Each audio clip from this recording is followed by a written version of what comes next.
नमस्कार बालमित्रांनो, कसे आहात तुम्ही? अभ्यास करताय ना? अभ्यासाबरोबरच मनोरंजनही हवं.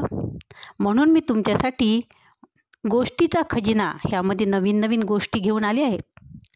आज आपण शेगावच्या गजानन महाराज यांची ही गोष्ट ऐकणार आहोत.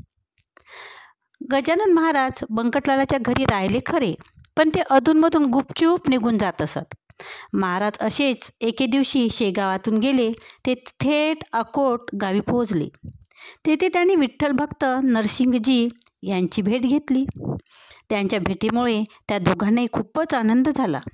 नंतर दर्यापूरजवळ शिवर नावाच्या गावी गेले.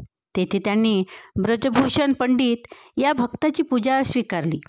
एके दिवशी शेगावी परत आल्यावर महाराज बंकटलालाला म्हणाला, "मी तुझ्या घरी राहतो खरा, पण मला एकाच घरी राहणे बरे वाटत नाही. त्यापेक्षा मी आता एखाद्या मंदिरातच जाऊन राहतो."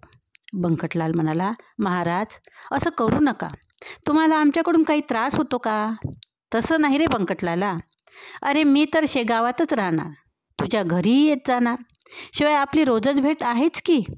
बंकटलालाची अशी समजूत घालून महाराज निघाले. ते मारुतीच्या मंदिरात जाऊन राहिले. त्यांनी मारुतीचे दर्शन घेतले. "जय बजरंगबली. हे रामदासा, तू शक्तीची देवता, भक्तीचा आदर्श आहेस. लोकांच्या कल्याणासाठी त्याच शक्तिभक्तीची युक्ती मी सांगणार आहे. माझ्या अंगी ते बळ येऊ दे." त्या मारुती मंदिराचा सारा कारभार शेगावचे पाटील घराण्याकडेच असायचा. पाटलाची पोरं देवळात धुडगूस घालत असत, पण महाराज त्यांच्यावर कधी रागावले नाहीत. त्यांना कधी ते टाकूनही बोलले नाहीत. उलट ते त्यांचे कौतुक करत असत.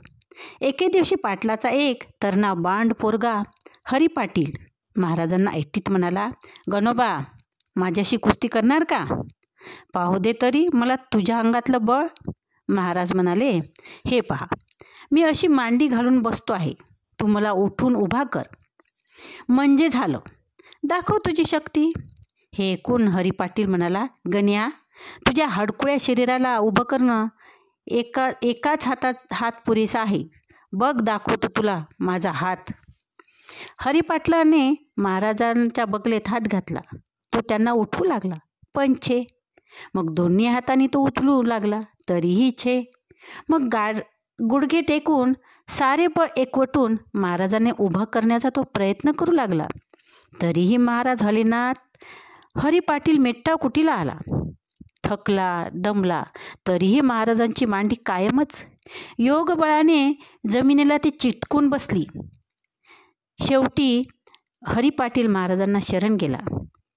तेव्हा महाराज त्याला म्हणाले, "हे बघ, लक्षात ठेव की माणसाने आपल्या शक्ती संपत्तीचा कधीच गर्व करू नये.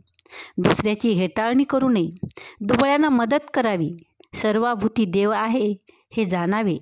हे ऐकून हरिपाटील महाराजांचा भक्त बनला. हरिपाटलाची हकीकत ऐकून त्याच्या आडदाड मित्रांना चेव आला. ते म्हणाले, "ह्या गण्या गोसाव्याच्या अंगात किती बळ आहे ते आम्हीच पाहून घेऊ." ती 4-5 बलदंड पोरं मारुतीच्या मंदिरात जमली. त्यांनी ऊसाची एक मुळी बरोबर आणली होती. ती पोरं महाराजापुढे येऊन ऐटीत म्हणाली, "काय हो गिनगिने बुवा, तुम्हाला ऊस खायचा का? बोला." महाराज म्हणाले, "खाऊ की. तुम्ही मला प्रेमाने ऊस देणार?" ती पोरं म्हणाली, "देणार, पण ऊस खाण्या अगोदर तुम्हाला आमचा मार खावा लागेल. कबूल का?" महाराज म्हणाले, "ठीक आहे." महाराज मांडी घालून बसले. त्या मुलांनी हातात दांडगे ऊस घेतले आणि खळ्यात जशी कणसे बदडतात तशी ती मुले महाराजांच्या अंगावर सपासप ऊसाचे फटकारे मारू लागली. तरी महाराजांच्या अंगावर एकही वळ उमटला नाही. महाराजांनी हालचाल केली नाही. मारून मारून ती मुले दमली. महाराजांच्या अंगावर एकही वळ उठला नाही. ती मुले चकित झाली. मग ती मुले महाराजांना शरण गेली. त्यांनी कान धरून महाराजांची क्षमा मागितली. महाराज मग हसत हसत त्यांना म्हणाले, "गड्यांनो, तुम्ही आता थकला आहात. मी तुम्हाला आता ह्या ऊसाचा रस काढून प्यायला देतो." महाराजांनी मग एक एक ऊस घेतला आणि हातानेच तो पिळून त्यातील रस तुंब्यात भरला. तो त्या मुलांना प्यायला दिला. मुले व रमली. ती वार्ता गावात कळली. महाराजांची ही शक्ती आणि त्यांचा दयाळू शांत स्वभाव याची प्रचिती लोकांना आली.